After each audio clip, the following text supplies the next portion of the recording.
Welcome to this episode of Our College Your Voices. I'm your host, Kara Monroe. Ivy Tech and Martin University have embarked upon a new partnership, drawing upon the strengths of each to better serve students in Indianapolis and beyond. The partnership includes the development of a new, highly marketable cyber entrepreneurship credential, developing guaranteed admission agreements, collaborating through the new Center for Racial Equity and Inclusion to build capacities in our institutions and community, and addressing Ivy Tech's challenge in credentialing dual credit faculty. These initial programs, to be followed by even more programs and projects, will create more seamless options for students at both institutions while enhancing the prestige of both institutions in the Indiana higher education community and beyond. Today, with a panel of folks from both institutions, we want to discuss the development of the partnership and where it may be headed. Let's meet our panel. First is Dr. Kolb, Dr. Marcus Kolb. Hi, Marcus. Good afternoon, everybody. I'm Marcus. I work as the Assistant Vice President here at the College in Academic Affairs and have had the privilege of collaborating with my fellow panel members here over the past 6 months to try and get things up and running across a multitude of platforms, which we're going to talk about. I'm grateful for being invited today, Kara. Thank you. Thank you, Marcus. And Dr. Maddie Jones. Hello, everyone. This is Maddie Jones. I am the Associate Provost and Dean at Martin University. I work really closely with Marcus Kolb and others at Ivy Tech to get this collaboration going, and we're really excited about it. And thank you. Thank you. And last but not least, Dr. Sean Huddleston. Good afternoon, everyone. I'm Dr. Sean Huddleston, President of Martin University. Really excited about this partnership with Ivy Tech and very thankful to have both Dr. Kolb and Dr. Jones to help lead our institutions in coming together more closely. So really excited about it. Excellent. Well, let's dive into the questions because I know we have a lot of information to share today. So how did the partnership between Martin and Ivy Tech come to be? It's interesting because I've been having conversations with Dr. Ellspermann for some time about ways in which we could come closer together. One of the things that we recognized early on was that we serve really the same student. A lot of the demographics of the students at Martin University and the students at Ivy Tech are very, very similar. We also know that Martin University already serves a lot of Ivy Tech transfer students.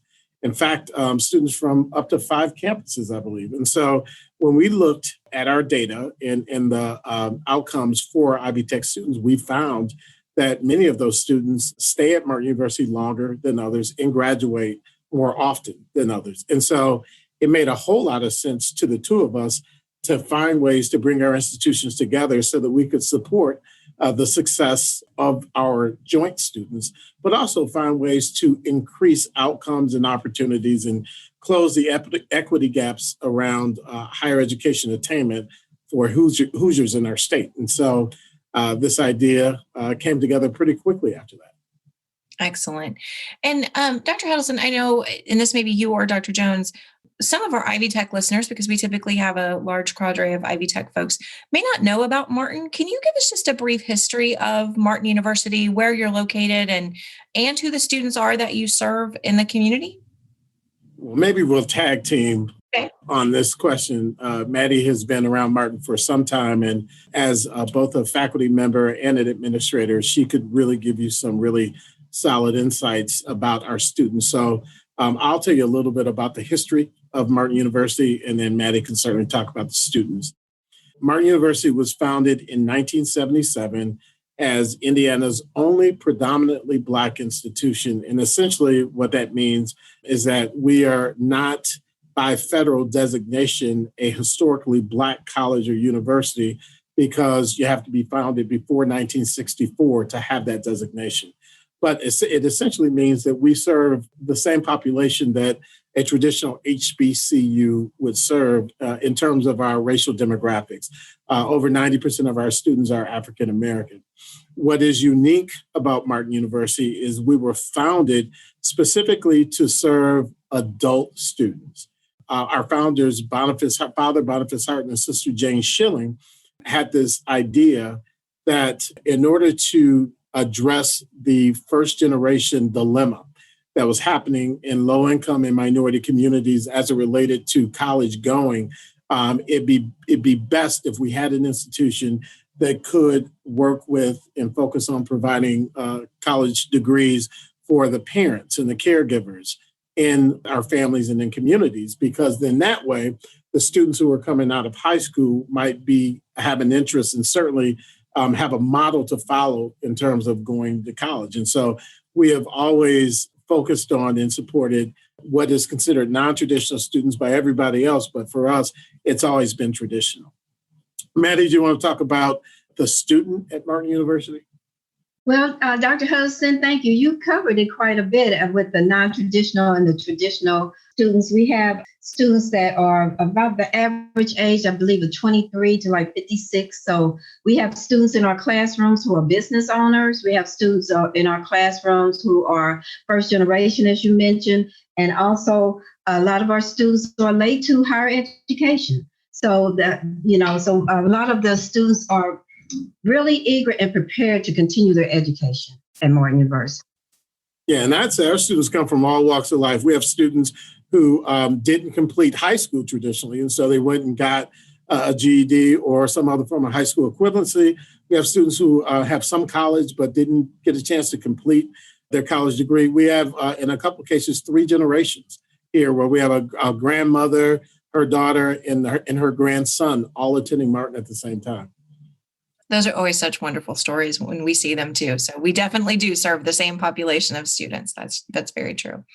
We've talked a little bit about this next question, but I'd love for both Ivy Tech and Martin to dive a little bit more into this. Why does this partnership make sense to build, and particularly right now? Yeah, from my perspective, I think a couple things. Number one is that one of the statistics that's out there, especially for African Americans in the state of Indiana and really across the country, is that African Americans have fallen to the bottom in terms of college degree attainment, which also impacts employment, wealth, home ownership, everything in between. And so we know that getting a college degree is not the complete answer, but it certainly is a very important tool to helping to address some of those issues. And so any way that we can help a student to complete their degree requirements and get to a bachelor's degree is critical. We also know that a very viable and important and meaningful step is sometimes starting at a community college and really kind of getting your feet entrenched into higher education. And so a combination between a community college and a bachelor's degree granting university is critically important for helping people to continue their pathway to completion. Yeah, that's true. As a first generation student, I started my higher education career at Ivy Tech, and it was very good. Gave me the support I needed and the encouragement to continue on. Now I have my PhD. So it's been a good journey. The other thing that makes it make sense is that we're both Ivy Tech and Martin University's focused on the workforce and preparing our students to not just get a degree, as Dr. Huddleston mentioned, but also go into the workforce and be equipped to earn a living with their degree, not just get a piece of paper. Yeah, that's a really good point. And I'd even go further and say that in addition to preparing great employees, we're also collectively helping to build great employers. We know that there are some budding entrepreneurs out there who having some additional education could help their businesses just get started or thrive and grow. I think that's what's so attractive as I've heard some of the conversations about the cyber entrepreneurship program that are just so exciting to me. What are some of the key pieces of the partnership today, and what are we thinking about as this expands in the future? Dr. Jones and Dr. Kolb did a very good job of helping to kind of lay out the 4 areas of focus. I think when we first got together, we really thought that the sky was the limit and there was a lot of things we can do together, but you've got to start somewhere. So we identified 4 areas, or actually the 2 of them helped us to identify the 4 areas to hone in on. So Maddie, do you want to talk a little bit about the 4 areas that we identified? Yes, sir. One of the areas is our guaranteed admissions program, which actually brings our articulation that we've had with Ivy Tech for many years to a whole nother level. So we're really excited about that. We were working with Russ with that. Also, as you mentioned, the cyber entrepreneur bachelor's degree program, which we're looking at collaborating. Our faculty has already been working on collaborating with Ivy Tech with curriculum and things of that nature. And some very good interest in that in the community as well. The other program will be our dual credit teacher credentialing. Martin University is very excited to work with the faculty at Ivy Tech to credential them to teach dual credit bachelor degree programs. So that's one of the areas. And last but not least is our Center for Racial Equity and Inclusion. So we have a collaboration with Ivy Tech's Diversity and Equity Vice President. She's actually on that committee working with us to put that together, and looking at different workshops and lectures and seminars to develop the focus in that area as well. I think the other part that I would want to point at right now as we think future is, as I understand it, Martin is moving towards being certified by the Higher Learning Commission as an online provider. And so while we're talking about things that feel like, well, how does this matter to the rest of the system? You know, we're only months away here from these academic programs being able to reach into all corners of Indiana and not just be constrained to central Indiana where they're going to begin. Yeah, and I can't underscore the importance of the idea of easy transfer into Martin University. You know, you'll hear the buzzwords about seamless transfer all the time. And so absolutely, we do want to make sure that Ivy Tech students can transfer every single credit that they earn at Ivy Tech to transfer those into Martin University. We want to make sure that they have guaranteed admission into Martin University. But to me, seamless also includes the experience. And we want to make sure that the great experience that they have at Ivy Tech Community College transfers into Martin University as well, so that your students really absolutely don't miss a beat. In terms of the future, I think that there are several opportunities. We've mentioned previously that we are establishing a new program called Martin Works, which essentially will embed paid apprenticeships into our academic programs. So students will have jobs with major employers here in the area, working about 10 to 15 hours a week, making at minimum $18 an hour on those jobs as they are also studying. So they'll actually be working in their fields of study as they're completing their degree. But we also know that Ivy Tech has a similar program. So at some point, we'd like to find a way to marry those two programs so that as students are preparing for the workforce at Ivy Tech, when they come to Martin University, they will continue that same path of career preparation. You know, I don't think we can undersell that, Sean. You know, when we were talking a moment ago about why are the two institutions engaged in this way, Ivy Tech has a lot to learn here about serving students from underrepresented populations, which you all are masterful at. And so when you think through what is in this for both institutions on the Ivy Tech side of the ledger, for me, it would be the kinds of things that you just described, and that we would learn how to take care of these students, serve them, promote their success in a way that we're only beginning to ramp up around now and beginning to understand in the ways that, frankly, we need to be of best use to these students. So when I think about why we're doing it, that's a big one for me. What can we learn from you all at Martin to take better care of these students and promote their success? Yeah, that's actually a really good point, Marcus. And I'd say in addition to that, with this partnership, we've also opened up the opportunity for some of Ivy Tech's faculty to teach courses at Martin University. So if a student has a faculty member that they love at Ivy Tech, and as they decide to transfer in and want to finish their bachelor's degree and still take classes from Ivy Tech faculty members, that will be an opportunity as well. So we're exploring ways to be able to open up the opportunities for teaching at Martin for Ivy Tech faculty. We've already talked a little bit about what the benefits to students will be, but I'd love to just focus on them for a moment. So what do you see as the benefits to students from this stronger Martin Ivy Tech partnership? Yeah, I would say a few things. Number one is, again, I spoke a little bit about the seamless transfer. We want to make sure that the experience and the support is seamless as well. The second thing is, one of the things that I really do love about Martin University is that we're not a really big university, and we're that way intentionally. We truly build a personal relationship with every single student. We know about their lives. We know about their families. We know about the things that are important to them. We also know about the things that could be potential barriers to success. I know that that's also a focus at Ivy Tech.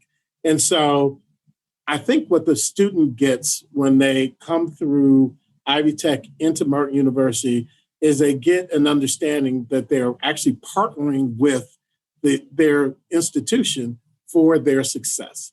We have student success coaches that help to understand if you've got childcare issues or maybe something else is going on in your life that could prevent you from being able to attend classes. We want to help you find the resources or give you the support you need. And I know that that's something that is important for Ivy Tech as well. So I think just that one-on-one, very personal relationship that we build with each student is a carryover that we'd like to share. I know that this partnership has gotten a lot of really great attention thus far, and we're excited by the press. I'll do my best in the show notes to link to some of that if folks want to learn more. But I would love to know who else is interested in seeing this partnership prosper.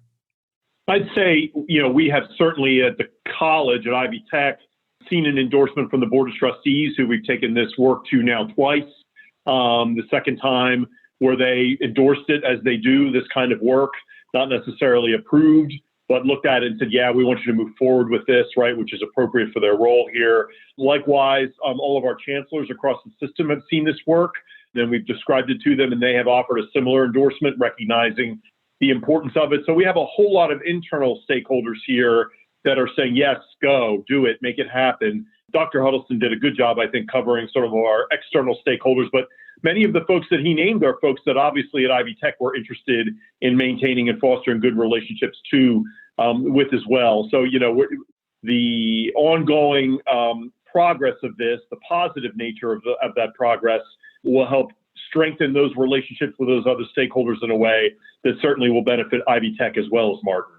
We talked about this just a little bit, but as we sort of wrap up the episode, how do you see the partnership reaching beyond the greater Indianapolis area as it grows? So, I said a moment ago, the online piece of it will begin that, right? But there will be additional things that we bring to the table here in terms of bodies of work that I think will get us further out into the community, deeper into some areas that we're not already in. The cyber entrepreneurship piece for me, for example, is sort of the beginning of that.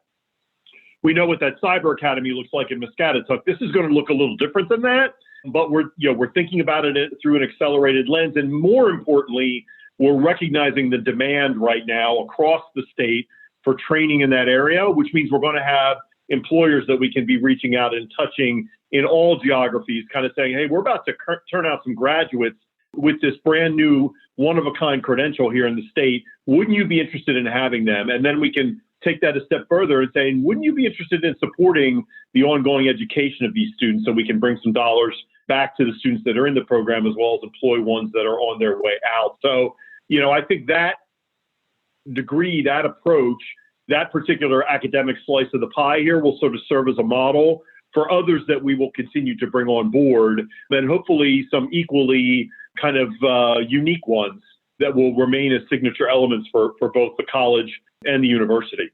I will tell you that I've really been encouraged by the conversations that I've had with elected officials, the governor, both the mayor of the city of Indianapolis and the governor of the state, and many members of his cabinet in the Department of Workforce Development and the Commission on Higher Education are all very, very excited about seeing us come together in collaboration. My friends over at the Congressional Black Caucus are also very excited about this partnership that we have. But then we have people from the business community, people who are partners with us in Martin Works and others who have been supported of employers, people from the nonprofit arena, just a whole host of people seem to be not just kind of rooting us on and cheering for us, but offering their hands of help and saying, how can we help you make this become more successful? We find this to be important and critical for us. And so we're really just excited about that. I'll tell you that in many ways, it's breathed a kind of a new breath of life, certainly for us here at Martin University, because it's now garnered some attention that we've been hoping to get for some time. I even think about the fact that you all are moving towards your accreditation later this year. And, accreditation in the era of COVID will be fascinating, but we can learn from that at the college, right? We can sort of see, how does that play? What's the Higher Learning Commission interested in now with this radical change of environment, since we've gone through it ourselves, right? So, the swapping of information back and forth here, the sharing of knowledge, we're really only at the tip of the iceberg. I think just to editorialize for a second, I usually throw something into these episodes. As we look at institutions post-COVID, we're going to see institutions that use the opportunity of COVID to transform themselves.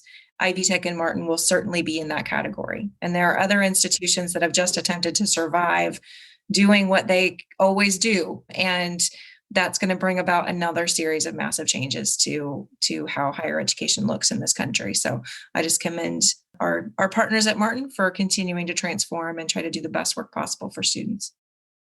All right. Well, we end every episode with a call to action. If you are interested in learning more about the partnership, or if you have work that may be fertile ground for enhancing this partnership, please contact one of our panel members. We will make sure to put contact information for them in our show notes.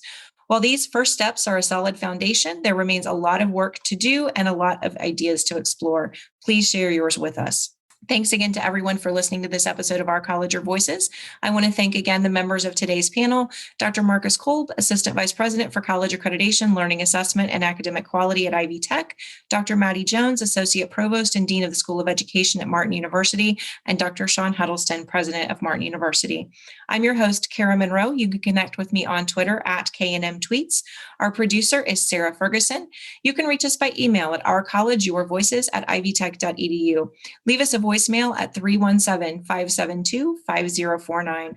Our website, where you can find links to our show notes and other episode information, is ivytech.edu/podcast. Production assistance for this and every episode provided by Becky Campbell and our Ivy Tech Community College Creative Services team. Our podcast concept is by Matthew Pittman. Theme music and post-production services provided by the incredibly talented Jen Eads at the Brassie Broadcasting Company. We will talk to you next time on Our College, Your Voices.